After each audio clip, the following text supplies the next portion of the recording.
Hola ជាសយនរិនជំរាបសួរសួស្តីអ្នកទាំងអស់គ្នាខ្ញុំគឺនរិនស្វាគមន៍សាជាថ្មីមកកាន់វីដេអូបង្រៀនភាសាអេស្ប៉ាញថ្ងៃនេះដែរយើងនឹងសិក្សាពីមេរៀនទី3ដែលនិយាយអំពីការសួរសុខទុក្ខនៅក្នុងវីដេអូមេរៀននេះដែរយើងនឹងសិក្សាពី3ចំណុច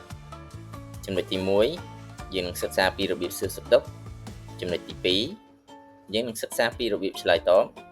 និងចំណុចទី3ដែលជាចំណុចចុងក្រោយយើងនឹងរៀនពី5ពាក្យដែលទាក់ទងទៅនឹងអារម្មណ៍ដើម្បីកុំឲ្យខាតពេលវេលាយូរតោះយើងចាប់ផ្ដើមទាំងអស់គ្នានៅក្នុងចំណុចទី1នេះដែរយើងនឹងសិក្សាពីរបៀបសួរសុខទុក្ខជាភាសាអេស្ប៉ាញដើម្បីសួរសុខទុក្ខនរណាម្នាក់យើងត្រូវនិយាយថា Cómo estás Cómo estás Cómo estás ដែលមានន័យថាតើអ្នកសុខសប្បាយជាទេឧទាហរណ៍ Hola Pedro ¿cómo estás យើងបានសិក្សារួចមកហើយនៅសំណួរដើម្បីសួរសុខទុក្ខនរណាម្នាក់ជាភាសាអេស្ប៉ាញនៅក្នុងចំណុចទី1ឥឡូវនេះយើងនឹងមកដឹងពីរបៀបឆ្លើយតបទៅនឹងសំណួរ ¿cómo estás នេះនៅក្នុងចំណុចទី2នេះប្រសិនបើមាននរណាគេសួរយើងថា ¿cómo estás យើងត្រូវឆ្លើយថា Estoy bien រួចហើយអាចនិយាយថាអរគុណដោយប្រើពាក្យអេស្ប៉ាញថា Gracias ហើយប្រសិនបើយើងចង់សួរគេវិញយើងអាចប្រើសំណួរ Cómo estás ក៏បានឬក៏និយាយថា Y tú ក៏បានដែល Y tú នេះដែរគឺមានន័យថាចុះអ្នកវិញឧទាហរណ៍ Hola Pedro ¿cómo estás Hola estoy bien gracias ¿y tú ឥឡូវយើងមកដល់ចំណុចចុងក្រោយដែលយើងនឹងសិក្សាពី5ពាក្យទាក់ទងនឹងអារម្មណ៍យើងក៏អាចប្រើពាក្យទាំងនេះដើម្បីឆ្លើយនឹងសំណួរ Cómo estás បានដែរ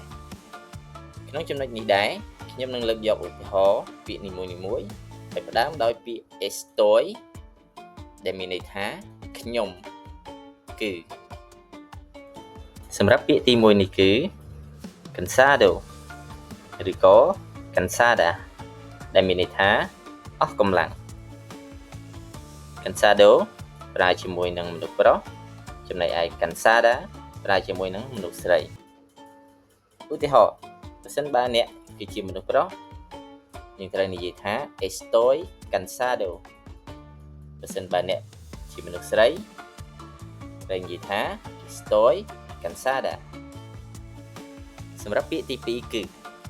feliz ដែលមានន័យថាសប្បាយឬក៏រីករាយឧទាហរណ៍ estoy feliz សម្រាប់ពាក្យទី3គឺ triste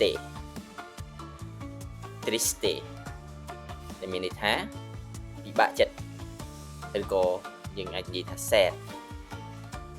ឧទាហរណ៍ estoy triste សម្រាប់ពាក្យទី4គឺ enfermo ឬក៏ enferma ដែលមានន័យថាឈឺឬក៏មិនស្រួលខ្លួនសម្រាប់ enfermo យើងប្រើសម្រាប់មនុស្សប្រុស enferma ប្រើសម្រាប់មនុស្សស្រីឧទាហរណ៍ estoy enfermo ឬក៏ estoy enferma សម្រាប់ពាក្យទី5ដែលជាពាក្យចុងក្រោយនោះគឺ enojado ឬក៏ enojada ដែលមានន័យថាខឹងដូចគ្នាដែរ enojado យើងប្រើសម្រាប់មនុស្សប្រុស enojada យើងប្រើសម្រាប់មនុស្សស្រី